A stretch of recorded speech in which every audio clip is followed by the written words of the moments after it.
اعوذ باللہ من الشیطان الرجیم بسم اللہ الرحمن الرحیم یا ایہا الذین آمنوا ادخلوا فی السلم کافہ ولا تتبعوا خطوات الشیطان انہ لکم عدو مبین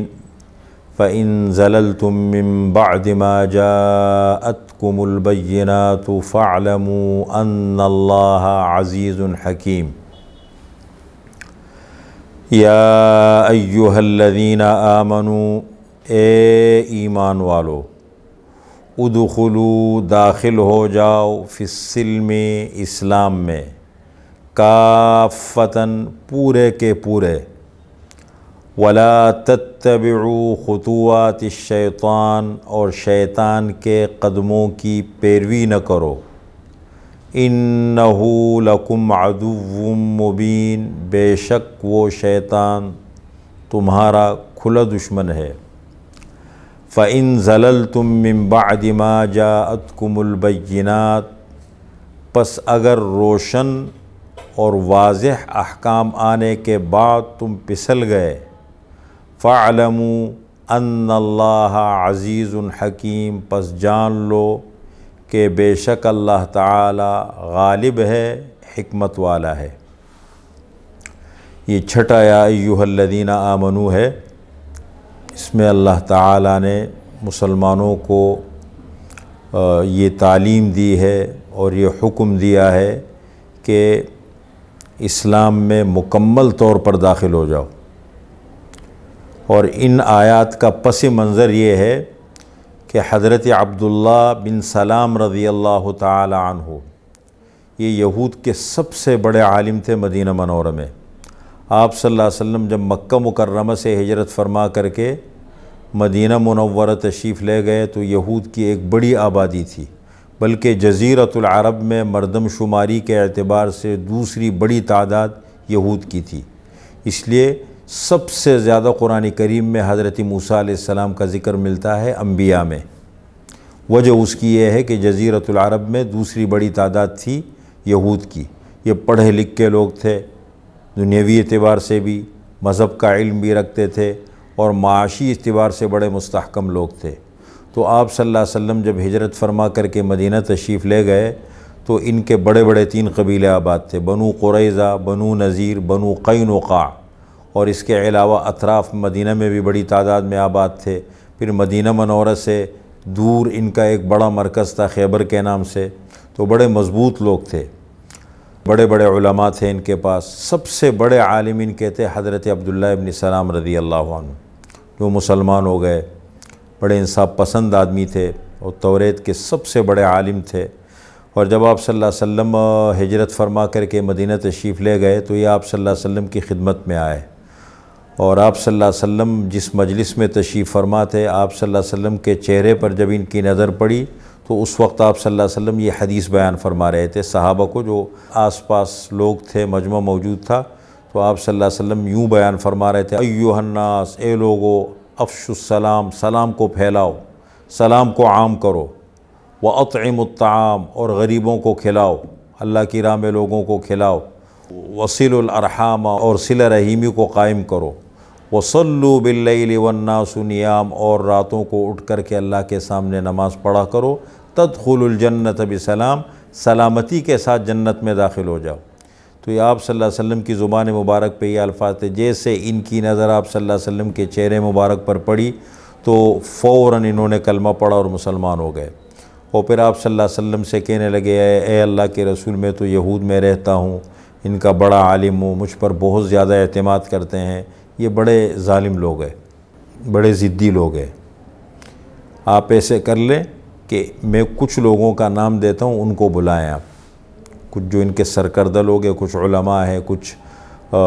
جو ان کے سیاسی تو اعتبار سے بڑے لوگ ہیں، ان کو آپ دعوت دے بلائیں اور ان کو اسلام کی دعوت دے۔ اگر وہ اسلام قبول کر لے تو اچھی بات ہے، اور اگر وہ نہ کرے تو ان سے پوچھے کہ تم میں سب سے بڑا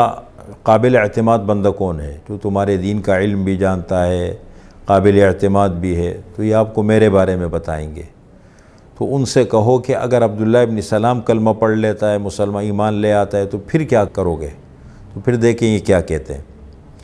چنانچہ ایک مرتبہ آپ صلی اللہ علیہ وسلم نے ایک دن ان کے لوگوں کو دعوت دی اور حضرت عبداللہ ابن سلام کو پردے کے پیچھے چھپا دیا۔ ان کے حضرات آ گئے، آپ صلی اللہ علیہ وسلم نے ان سے گفتگو شروع کی، ان کو اسلام کی دعوت دی، سمجھایا، انہوں نے منع کر دیا۔ آپ صلی اللہ علیہ وسلم نے پوچھا یہ بتائیں کہ تم میں سب سے بڑا اس وقت تمہارا بڑا عالم ہے یا تمہارا قابل اعتماد بندہ ہے، وہ کون ہے؟ انہوں نے حضرت عبداللہ ابن سلام کا نام لیا۔ تو آپ صلی اللہ علیہ وسلم نے فرمایا کہ اگر وہ کلمہ پڑھ لے، مسلمان ہو جائے، تو پھر آپ لوگوں کی رائے کیا ہوگی؟ انہوں نے کہا کہ کبھی نہیں ہو سکتا کہ عبداللہ ابن سلام مسلمان ہو جائے، کلمہ پڑھ لے۔ آپ صلی اللہ علیہ وسلم نے حضرت عبداللہ ابن سلام کو بلایا، دعوت دی۔ حضرت عبداللہ ابن سلام نے فرمایا اشہد ان لا الہ الا اللہ و اشہد ان محمدا عبدہ و رسولہ۔ بس یہ مجلس سے اٹھے، بھاگے اور کہنے لگے بڑا بدترین انسان ہے ہم میں اور سب سے برا آدمی ہے ہمارے اندر۔ تو یہ بہت بڑے عالم تھے مدینہ منورہ میں، بلکہ سب سے بڑے عالم تھے یہود کے۔ تو کسی موقع پر مسلمان ہونے کے بعد انہوں نے آپ صلی اللہ علیہ وسلم سے درخواست کی کہ اے اللہ کے رسول،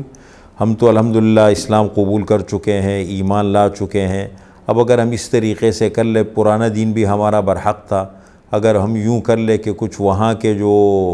مخصوص آداب ہیں، طریقے ہیں، اگر ہم ان کو پر بھی عمل کریں اور ساتھ ساتھ اسلام پر بھی چلتے رہیں، تو کیا ہمارے لیے ممکن ہے ایسا؟ جیسے کہ یہود میں ہفتے کی تعظیم کا بڑا اہتمام تھا، اگر ہم ہفتے کے دن کی تعظیم کریں، اونٹ کا گوشت استعمال نہ کرے، اونٹ کا دودھ استعمال نہ کرے، توریت کی بھی تلاوت کرے،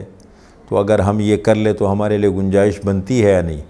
تو اس موقع پر اللہ تعالیٰ نے یہ آیتیں نازل فرمائی۔ یہ وہ موقع ہے اور جس میں اللہ تعالیٰ نے یہ تعلیم دی اور یہ ہدایت دی کہ جب دین اسلام اللہ کا آخری دین ہے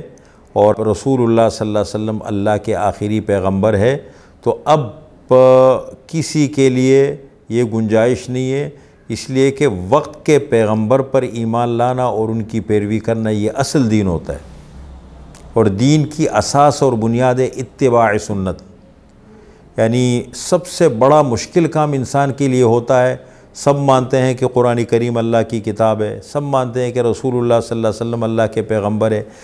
اختلاف کہاں پیدا ہوتا ہے، مسئلہ کہاں کھڑا ہوتا ہے؟ طریقہ کار پر۔ آپ کے کام کرنے کا طریقہ کیا ہے، آپ کے کام کرنے کا انداز کیا ہے؟ تو ہمیں جو دین نے طریقہ سمجھایا ہے، بتایا ہے، وہ ہے سب سے بڑی چیز اتباع سنت۔ قرآن میں بھی جگہ جگہ جب ہم دیکھتے ہیں لَقَدْ كَانَ لَكُمْ فِي رَسُولِ اللَّهِ أُسْوَةٌ حَسَنَةٌ، بہترین مثال تمہارے لیے اللہ کے رسول ہیں۔ قُلْ إِن كُنتُمْ تُحِبُّونَ اللَّهَ فَاتَّبِعُونِي يُحْبِبْكُمُ اللَّهُ وَيَغْفِرْ لَكُمْ ذُنُوبَكُمْ۔ اگر تمہیں اللہ کی محبت چاہیے، اللہ کی رضا چاہیے، تو نبی کی پیروی کرو،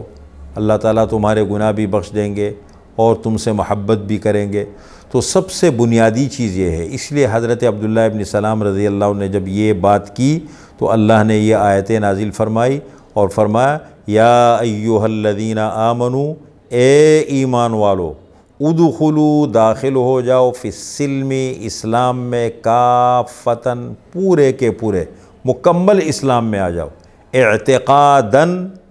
عملاً،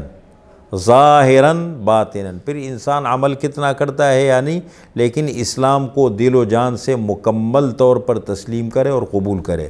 ادخلوا، داخل ہو جاؤ، فی السلم، اسلام میں، کافتاً، پورے کے پورے، ولا تتبعوا خطوات الشیطان، اور شیطان کے قدموں کی پیروی نہ کرو، انہ لکم عدو مبین، بے شک وہ تمہارا کھلا دشمن ہے۔ فَإِن زَلَلْتُم مِّن بَعْدِ مَا جَاءَتْكُمُ الْبَيِّنَاتُ، اگر اسلام کے واضح اور روشن احکام آنے کے بعد تم پھسل گئے، تمہاری سوچ بدل گئی، تمہارا ذہن بدل گیا، تمہاری گفتگو بدل گئی، تمہارا عمل بدل گیا، فَاعْلَمُوا، پس جان لو، ان اللہ عزیز حکیم، بے شک اللہ تعالی غالب حکمت والے ہیں۔ اور سب سے بڑی آزمائش انسان کے لیے یہ ہوتی ہے کہ حق ملنے کے بعد انسان محروم ہو جائے اس سے۔ یہ بہت بڑی بدبختی ہوتی ہے کہ حق مل جائے انسان کو، حق آ جائے، اسے سمجھ جائے، اسے قبول نہ کرے، یا قبول کرنے کے بعد اس کی ناقدری کر لے۔ اس لیے وہ شعر ہے نا، کہتے ہیں حج بھی کیا کعبہ کا اور گنگا کا اشنان بھی، خوش رہے رحمان بھی اور راضی رہے شیطان بھی، یہ اسلام میں نہیں چلتا۔ یا اسلام ہے یا پھر دوسرا طریقہ ہے۔ تو یہ جو یا ایھا الذین آمنوا ہے، اس میں اللہ تعالیٰ نے یہ ہدایت دی ہے مسلمانوں کو کہ جب اسلام کی نعمت تمہیں مل گئی، اسلام تم نے دل و جان سے قبول کر لیا، اب اس کے بعد دوسرے طریقے نہیں، اب مکمل طور پر پورے کے پورے اسلام میں داخل ہو جاؤ۔